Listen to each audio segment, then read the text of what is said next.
ખબરોમાં બન્યા રહેવા માટે બેલ આઇકોન દબાવો અને એબીપી અસ્મિતાને સબસ્ક્રાઇબ કરો।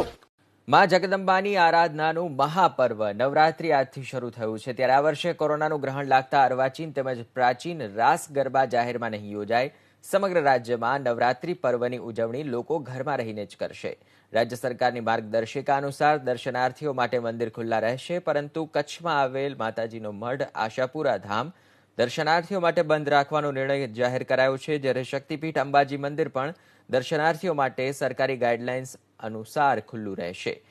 તો દર્શનાર્થીઓ ઓનલાઈન રજીસ્ટ્રેશન પણ કરાવવાનું રહેશે।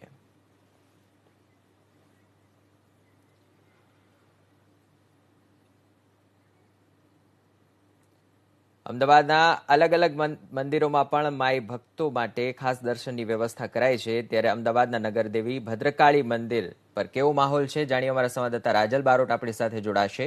રાજલ, જી વિવેક, ખાસ કરીને આજથી શારદીય નવરાત્રીનો શુભારંભ થયો છે।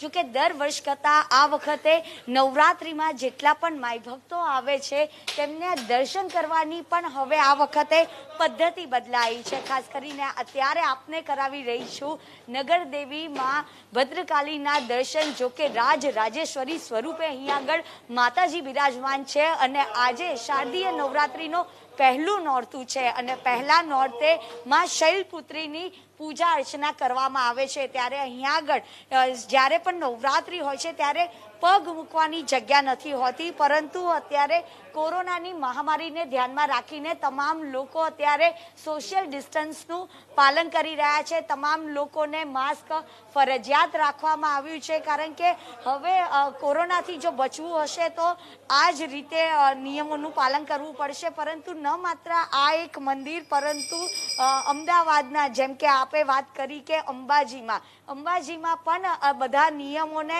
આધીન અહીંયા આગળ દર્શન કરતા હોય છે। ખાસ કરીને અંબાજીમાં આરતીમાં કોઈ પણ માઈ ભક્ત અહીંયા આગળ રહેશે નહીં એવું પણ નિયમ બનાવવામાં આવ્યો છે। આપણી સાથે નગરદેવી માં ભદ્રકાળી મંદિરના જે પૂજારીજી છે તેમની સાથે વાત કરીશું। શિરીષભાઈ, કેવી રીતનું આયોજન કર્યું છે નગરદેવીમાં ભદ્રકાળી? જોઈ શકો છો કે અમે માસ્ક વગર કોઈની એન્ટ્રી નથી અને મંદિરમાં એકી સાથે 8-10 લોકોથી વધારે અમે કોઈને આવવા નથી દેતા અને માસ્ક ઇઝ કમ્પલસરી।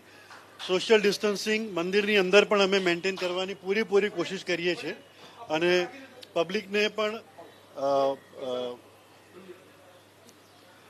પબ્લિકને એટલે કે દર્શનાર્થીઓને પણ અમે એ જ આગ્રહ રાખીએ છીએ કે પોતે જાતે જ સોશિયલ ડિસ્ટન્સિંગનો આગ્રહ રાખે। માતાજીનું ઘટ સ્થાપન કઈ રીતે કરવાના છે?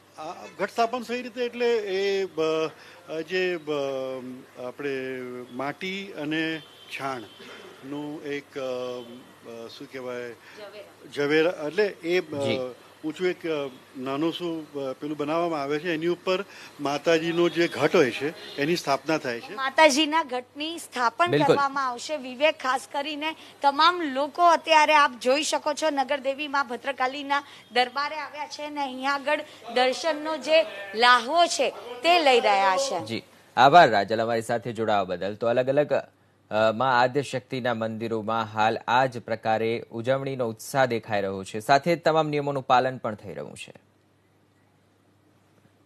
જે ઘડીની સૌ કોઈ આતુરતાથી રાહ જોઈ રહ્યા હતા એ નવલી નવરાત્રીનું પ્રથમ નોરતું આવી ગયું છે અને પહેલા નોરતે અમે લોકો આવ્યા છે માં અંબાના ધામે। આપ જોઈ શકો છો કે નોરતામાં જે ભક્તોનો જે ઉત્સાહ છે તે અહીંયા આગળ એમાં ઉત્સાહમાં ખોટ નથી આવી। તમામ લોકો નિયમોનું પાલન કરી રહ્યા છે।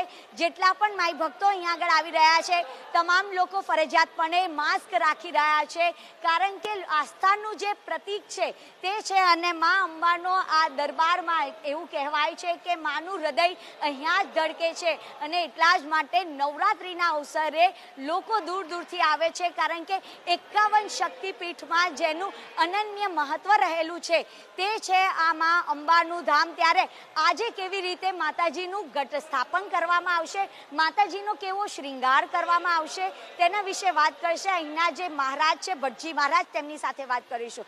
મહારાજજી, આજે જે નવરાત્રીના દિવસે જે માતાજીનું ઘટ સ્થાપન કઈ રીતે થતું હોય છે, માતાજીનો શ્રૃંગાર કેવી રીતે થતો હોય છે? માતાજીનું આજે નવરાત્રિના દિવસે ઘટસ્થાપન કરવામાં આવ્યું છે અને ઘટસ્થાપન કરી ઝવેરા વાવવામાં આવતા હોય છે અને તેની પણ નિત્ય 9 દિવસ સુધી આરતી કરવામાં આવતી હોય છે. માતાજીનો શ્રૃંગાર કેવો હોય છે? કારણ કે નવરાત્રિના દિવસે તો માતાજી 16 શ્રૃંગારથી સજ્જ થતા હોય છે. આમ તો નિત્ય સુંદર એમનો શ્રૃંગાર થતો હોય છે, પણ નવરાત્રિનો વિશેષ શ્રૃંગારની વાત કરો. નવરાત્રિ દરમિયાન માતાજીની આજે શનિવારે હાથી ઉપર સવારી છે અને માતાજીને શનિવારે લાલ સાડી પહેરાવવામાં આવતી હોય છે. તો આજે જે નવરાત્રિના પહેલે નોરતે માં અંબા ગજ પર સવાર થઈને તમામ માઈ ભક્તોને દર્શન આપી રહ્યા છે અને તમામ લોકો બસ માતાજીને એટલી જ પ્રાર્થના કરી રહ્યા છે કે જલ્દીથી જલ્દી આ કોરોનાની જે મહામારીમાંથી મુક્તિ મળે તેવી પ્રાર્થના કરી રહ્યા છે. કેમેરામેન જયરામ રબારી સાથે રાજલ બારોટ, એબીપી અસ્મિતા, અંબાજી. તો 9 દિવસ સુધી માં આદ્યશક્તિ શક્તિ સ્વરૂપાની અલગ અલગ સ્વરૂપમાં પૂજા થશે. ત્યારે પ્રધાનમંત્રી નરેન્દ્ર મોદીએ પણ નવરાત્રિની શુભકામનાઓ પાઠવી છે. તમામ ભારતવાસીઓને નવરાત્રિના પાવન પર્વની શુભકામનાઓ તેવું ટ્વીટ કરી પ્રધાનમંત્રીએ નવરાત્રિની વધાઈ આપી છે. પ્રધાનમંત્રીએ ખુદ ટ્વીટ કરી અને નવરાત્રિની શુભકામનાઓ તમામ માઈ ભક્તોને આપી છે. અલગ અલગ જગ્યાઓ પર આવેલા તમામ માતાજીના મંદિરોમાં હાલ ભક્તોનો ઉત્સાહ દેખાઈ રહ્યો છે. નવરાત્રી દરમિયાન ખાસ દર્શનની એક તાલાવેલી ભક્તોમાં જોવા મળતી હોય છે. જો કે આ વર્ષે નવરાત્રીમાં ઉજવણીનું સ્વરૂપ કંઈક અલગ દેખાઈ રહ્યું છે. કોરોના મહામારીને કારણે સેનિટાઈઝર, માસ્ક, સોશિયલ ડિસ્ટન્સના તમામ નિયમોનું પણ પાલન થઈ રહ્યું છે.